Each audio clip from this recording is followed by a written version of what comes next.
La caravane de recyclage des chauffeurs professionnels de Côte d'Ivoire lancée depuis hier pour la phase pilote. Au total, 250 chauffeurs professionnels sont concernés pour être formés sur le code de la route, une initiative du ministère du Commerce, de l'Artisanat et de la Promotion des PME.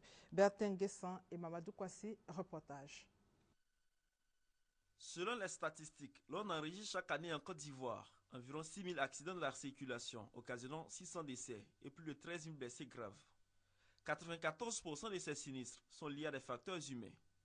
C'est pour réduire considérablement le taux très élevé de ces facteurs que la Direction générale de l'artisanat, de la compétitivité et du développement des PME initie cette formation. Ces formations seront dispensées à travers 5 modules, notamment la sensibilisation pour ne pas faire beaucoup d'accidents, la sensibilisation pour se mettre à niveau par rapport au code de la route et la sensibilisation pour le respect de la clientèle et sa sécurité jusqu'à destination.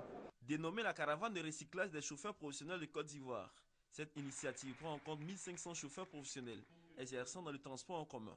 Pour sa phase pilote, au cours de l'année 2014, seuls 250 chauffeurs sont concernés. La phase de vulgarisation va s'étendre à tout le territoire ivoirien, de 2015 à 2017. Vraiment, nous sommes heureux, en tout cas pour ces formations-là, parce que vraiment, nous les chauffeurs, en tant que vraiment chauffeurs professionnels, on veut être aussi dans le pays émergent en 2020. Ça me fait près de 16 ans de conduite. C'est la première fois que je bénéficie d'une telle initiative, bénéficier d'une formation. Et je pense que c'est bienvenu. C'est une très bonne initiative que le ministre Jean-Luc Bion a pris pour la formation des chauffeurs.